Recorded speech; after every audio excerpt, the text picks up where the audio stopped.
हर तरफ आग लगी है, उड़ रहा है धुआं धुआं। चाहे बात हो आग लगने की या बात हो धुआं उड़ने की, ये सारी चीजें क्या है? Hello students, welcome to the new video. आज हम आपको बताएंगे कि चाहे आग लगी हो या धुआं उठ रहा हो, ये सारी चीजें क्या है। क्योंकि आज हम अपने चैप्टर को स्टार्ट करेंगे केमिकल रिएक्शंस एंड इक्वेशंस, जिसके अंदर हम पढ़ते हैं कि केमिकल रिएक्शंस क्या होती है। तो इसी चीज को देखते हैं।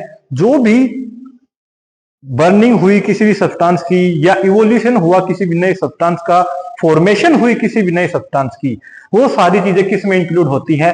केमिकल रिएक्शंस में इंक्लूड होती हैं। तो इसी चैप्टर को स्टार्ट करते हैं और इस कंसेप्ट को क्लियर करते हैं। तो सबसे पहली बात आती है केमिकल रिएक्शंस क्या होती हैं। जब कोई भी दो या दो से अधिक सब्सटेंसेस रिएक्ट करते हैं, किसके under the effect of temperature, pressure etcetera, उसके बाद क्या होता है? अगर कोई भी नया सब्सटेंस फॉर्म होता है, कोई भी गैस निकलती है, धुआं निकलता है, कलर के अंदर चेंज आता है, उन सभी को हम बोलते हैं केमिकल रिएक्शन। उस तरह के प्रोसेस को हम क्या कह सकते हैं? Chemical reaction. तो ये वो प्रोसेस होता है जिसके अंदर क्या हो? One or more substances change in one or more new substances. तो ये बात तो हमें क्लियर हो गई।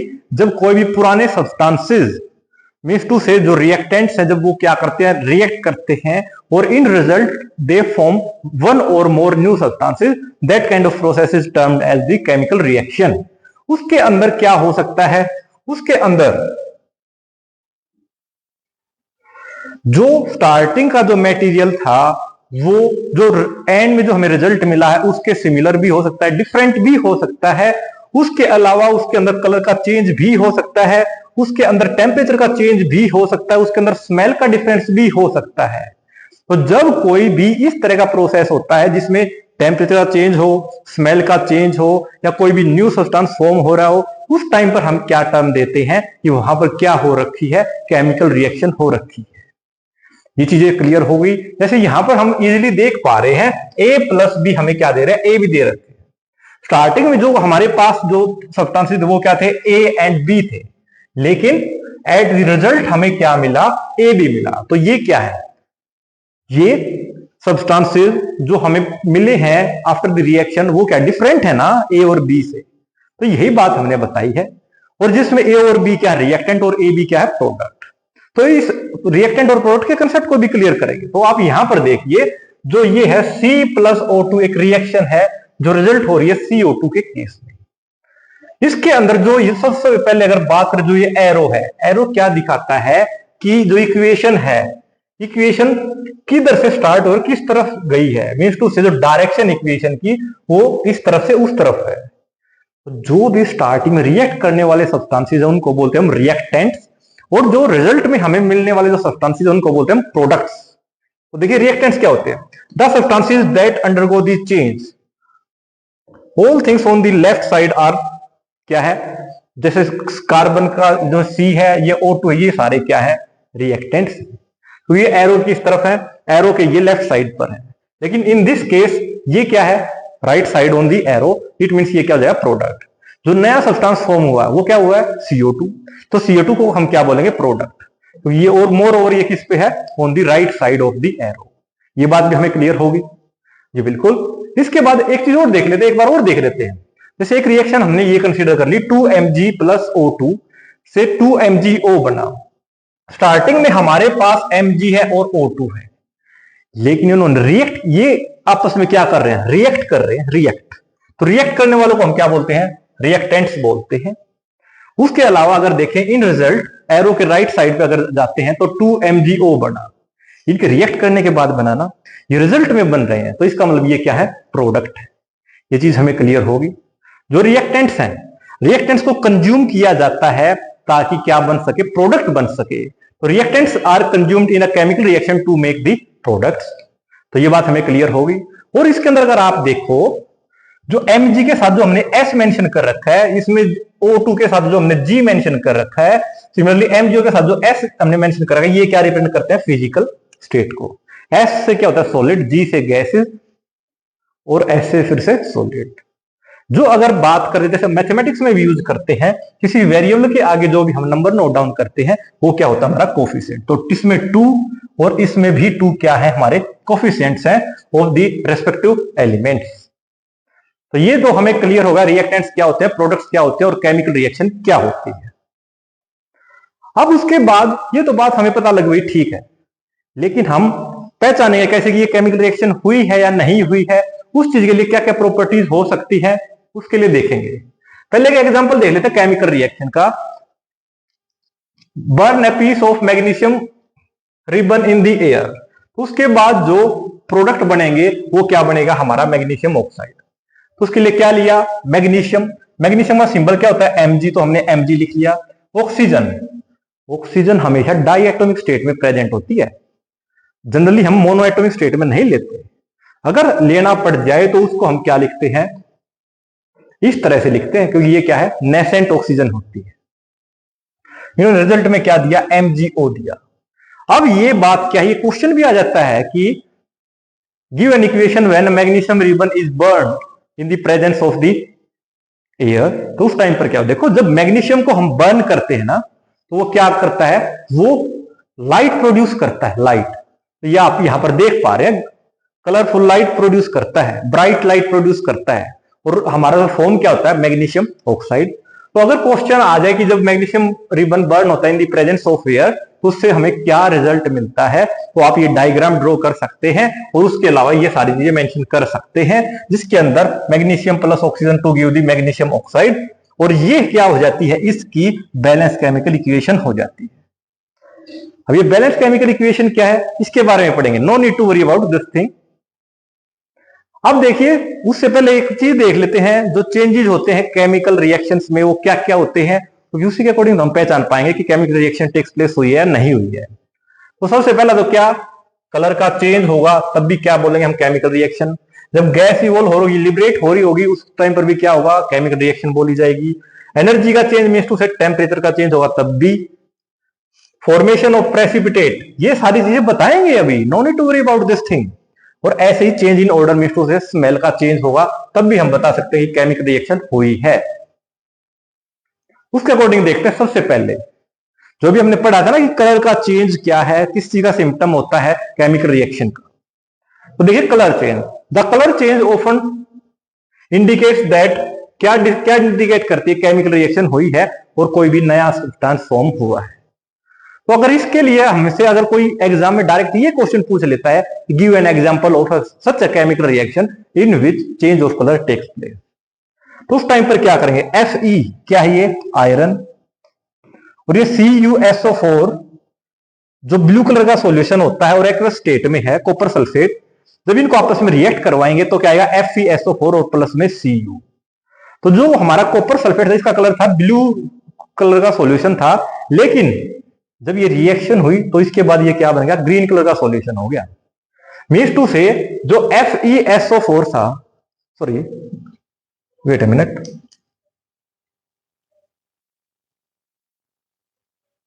जो सॉल्यूशन था CuSO4, ये कैसे कलर का सॉल्यूशन था, ब्लू सॉल्यूशन था, ब्लू इन कलर। लेकिन जो हमारा नया प्रोडक्ट बना है कॉपर, वेट अ मिनट,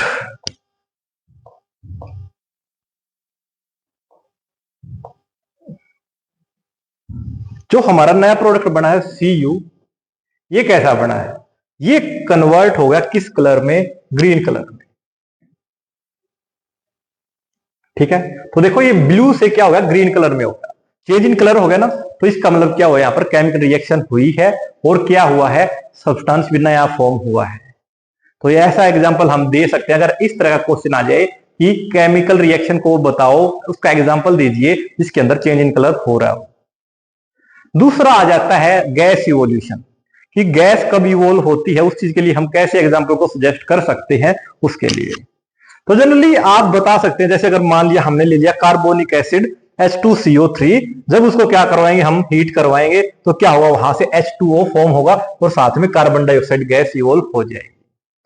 तो इस तरह का जनरल सिंपल एग्जांपल हम याद रख सकते हैं इन माइंड कि इवोल्यूशन ऑफ गैस किस केमिकल रिएक्शन में होता है, तो उसके लिए ये आसानी से हम एग्जांपल्स दे सकते हैं। ये भी चीज क्लियर है, वेल एंड गुड है। उसके बाद बात आ जाती है प्रेसिपिटेट। प्रेसिपिटेट क्या होता है, प्रेसिपिटेट क्या होता है, It is the formation of precipitate. A precipitate is a solid formed in a chemical reaction that is different from either of the reaction. जो प्रेसिपिटेट होता क्या है, जब कोई भी दो लिक्विड्स रिएक्ट करते हैं और एक नया सॉलिड फॉर्म करते हैं, उसको बोलते हैं प्रेसिपिटेट। मान लिया हमारे पास कोई भी दो अलग अलग कंपाउंड्स ले लिए, एलिमेंट्स ले लिए, जो किस स्टेट में है, लिक्विड में है, और दूसरा भी किस में है, लिक्विड में है। अगर वो हमें रिजल्ट में क्या देता है, सॉलिड स्टेट देता है, तो उस टाइम पर हम उस सॉलिड को क्या बोलेंगे, प्रेसिपिटेट बोलेंगे। ये बात तो क्लियर होगी। ऐसे ही अगर एग्जांपल की बात करें तो क्या हो सकता है कि जो बेरियम क्लोराइड है, जब ये रिएक्ट करता है किसके साथ, सोडियम सल्फेट के साथ, तो हमें क्या मिलता है, हमें मिलता है बेरियम सल्फेट प्लस में KNO3। ये बात हमें समझ में आ गई। तो यहां पर जो ये है BaSO4, देखो यहां पर दोनों क्या थे, एक्वस और एक्वस। एक्वस क्या होते हैं, एक्वस हम सॉल्यूशन के लिए यूज करते हैं, एक्वस सॉल्यूशन। तो ये दोनों क्या है, एक्वस सॉल्यूशन, तो मतलब ये कैसी स्टेट है, लिक्विड, और ये भी कैसी स्टेट है, लिक्विड। तो इससे जो हमारा कंपाउंड बन रहा है BaSO4, जो किसमें, सॉलिड स्टेट में है। तो इसका मतलब इसमें जो BaSO4 है, जो BaSO4 है, ये क्या है, ये है प्रेसिपिटेट, जिसको हम PPT लिख देंगे, प्रेसिपिटेट। ये भी चीज हमें क्लियर होगी कि फॉर्मेशन ऑफ प्रेसिपिटेट क्या होती है। उसके बाद नेक्स्ट आ जाता है केमिकल इक्वेशन। ये तो हमने बात कर ली कि केमिकल रिएक्शन क्या होती है। हम स्टेटमेंट में लिख भी सकते हैं कि when nitrogen gas reacts with oxygen gas it results into the formation of water. क्या ये हर बार पॉसिबल है, पूरी की पूरी स्टेटमेंट हम मेंशन करें कहीं पर भी? तो उस काम को रिड्यूस करने के लिए क्या किया गया है, केमिकल इक्वेशन के कंसेप्ट को इंट्रोड्यूस किया गया है, जिसके अंदर फुल स्टेटमेंट नोट डाउन ना करके क्या किया जाता है, उनको शॉर्ट फॉर्म में, मीन्स टू से केमिकल सिंबल्स की फॉर्म में, मॉलिक्यूल्स की फॉर्म में रिप्रेजेंट किया जाता है। तो बैलेंस केमिकल रिएक्शन क्या होती है, ये होती है सिंबॉलिक प्रेजेंटेशन होती है इसकी केमिकल रिएक्शन की, in the form of symbols and the chemical formulas. तो इन केमिकल रिएक्शन में क्या होता है, reactants entries are given on the left hand side and the products on the right hand side. किसके, एरो के। अगर ये एरो है तो एरो के किस साइड पर, एरो के लेफ्ट साइड पर सारे क्या होंगे, रिएक्टेंट। जैसे इसमें अगर बात करें ऑक्सीजन और आयरन थे और वाटर थे, उसके राइट में क्या था, रस्ट था। ये बात हमें समझ में आई है। तो जब अगर इस इक्वेशन की बात करते हैं हम O2 plus Fe plus H2O से Fe2O3 H2O, इसके अंदर ये सारे क्या है, रिएक्टेंट्स, और ये क्या है, प्रोडक्ट। इसमें और इसमें सिर्फ एक डिफरेंस है, ये हमने स्टेटमेंट की फॉर्म में प्रेजेंट है और ये हमने इसको रिप्रेजेंट कर दिया इसके सिंबल्स की फॉर्म में, मॉलिक्यूलर फॉर्मूलाज की फॉर्म में। तो ये हमारी क्या होगी, केमिकल इक्वेशन होगी। तो अब उसके बाद आ जाती है बैलेंस केमिकल इक्वेशन। हमने वेटिंग मशीन देखी है, आजकल तो चलो डिजिटल आ गई। पहले क्या होता था, एक तरह से इस तरह से होल्ड किया जाता था, इन बिटवीन से फलक्रम की तरह आप बोल सकते हो, जिसके दोनों तरफ क्या होते थे, दो दो हैंगिंग पोर्शंस होते थे, जिसको जनरली भाषा में ताकड़ी, तराजू भी बोला जाता है। ठीक है, जब क्या हो, दोनों तरफ इक्वल कब होंगी, जब दोनों तरफ सेम वेट होगा। अब यहां सेम वेट का मतलब क्या है कि जब दोनों तरफ एक पर्टिकुलर एलिमेंट के दोनों तरफ एटम्स क्या होंगे, बराबर होंगे इन टर्म्स ऑफ नंबर। कि when all the respective elements will have the same number of atoms on both reactants as well as in the products, उस टाइम पर रिएक्शन हमारी क्या बनेगी, बैलेंस केमिकल रिएक्शन बनेगी, इक्वेशन बनेगी। तो balance chemical equation क्या होती है, in which a number of atoms of each element as a reactant equals to the number of atoms of that element as a product. ये बात clear होगी। जैसे अगर बात करें ये 2Na प्लस H2O से दे रहा है 2NaOH प्लस H2O, इस तरफ अगर देखते हैं Na के कितने एलिमेंट है, 2, Na के इस तरफ कितने एटम है, 2, ये तो इक्वल हो गया। इधर H2 के कितने हैं, 2, इधर H2 के कितने हैं, H के 2 प्लस ये हो गया यहां पर कितना, 2, ये तो 2 प्लस 2 इधर क्या हो गया, 4। यह भी अनबैलेंस्ड है क्योंकि इस यहां तो क्या हो गया, हाइड्रोजन के 2 और इधर हो गए 4। तो इसके लिए यहां पर बैलेंस करेंगे। बैलेंस करने के लिए क्या किया, इस H2O के साथ जब आगे 2 लगाएंगे तो हमारे पास ये आ जाएगा। अब इसमें हम देख सकते हैं Na के दोनों तरफ 2, हाइड्रोजन के 4 और 2 और 2 4, और ऑक्सीजन के 2 और इधर भी 2। तो ये क्या होगी, बैलेंस केमिकल इक्वेशन। अभी इनको हम सभी को एग्जाम्पल्स के माध्यम से बताएंगे विद रेफरेंस ऑफ एग्जाम्पल्स कि हम किस तरह से बैलेंस कर सकते हैं इन केमिकल इक्वेशंस को। तो देखिए इसमें हमने क्या कर लिया, एक इक्वेशन दे दी हमारे पास HgO से क्या बन रहा है Hg+O2। तो इस तरफ तो हम क्या लिख लेते हैं, इस तरफ हम लिख लेते हैं एलिमेंट्स। ठीक है, एलिमेंट्स कौन कौन से हमारे पास, इसमें है Hg और ऑक्सीजन O। ठीक है, लेकिन अगर अब बात कर लेते हैं रिएक्टेंट्स, ये कॉलम हमने क्रिएट कर लिया किसके लिए, रिएक्टेंट के लिए, और ये क्रिएट कर लिया हमने प्रोडक्ट्स के लिए। ठीक है, दो कॉलम हमने क्रिएट कर लिए।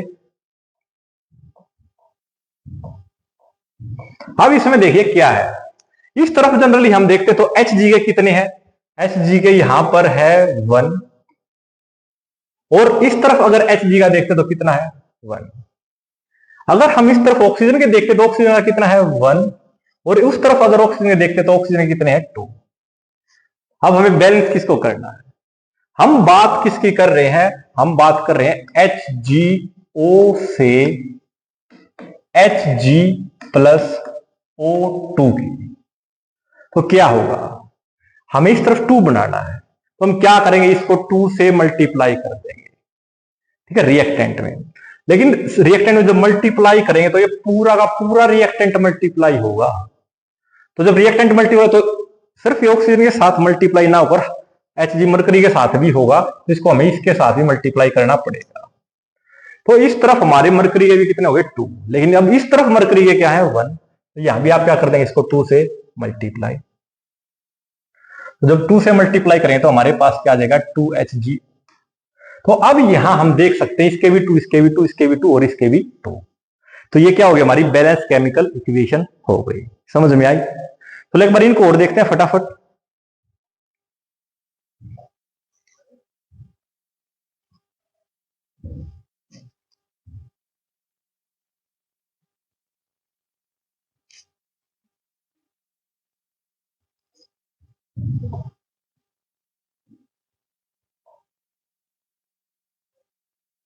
अब हम नेक्स्ट एग्जांपल देख लेते हैं।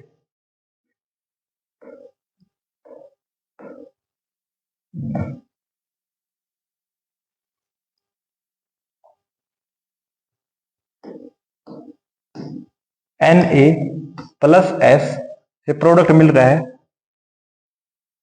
Na2S, Na2S। ठीक है, अब यहां देखते हैं, एक तो रिएक्टेंट हमारे पास क्या है, सॉरी एलिमेंट क्या है Na, और दूसरा क्या है S। ये क्या हमारे, ये होगा रिएक्टेंट के लिए कॉलम ले लिया हमने, और ये ले लिया हमने प्रोडक्ट के लिए कॉलम। अब अगर इस तरफ देखते हैं तो रिएक्टेंट में सोडियम के कितने एटम्स हैं 1, और प्रोडक्ट में कितने हैं 2। और इस तरफ रिएक्टेंट में सल्फर का कितना है 1, और प्रोडक्ट में कितने हैं, प्रोडक्ट में हमारे पास है इसका 1। तो अब इसमें क्या करेंगे हम, तो सोडियम के इस तरफ हम क्या करते हैं 2 बना देते हैं। तो जब इस तरफ हम 2 से मल्टीप्लाई करेंगे तो क्या हो जाएगा, ये हमारे पास ये हो जाएगा 2Na, और ये क्या हो गया, हमारी बैलेंस हो गई। ये बहुत ही आसान इक्वेशन थी। उसके बाद अब हम नेक्स्ट वन भी देख लेते हैं।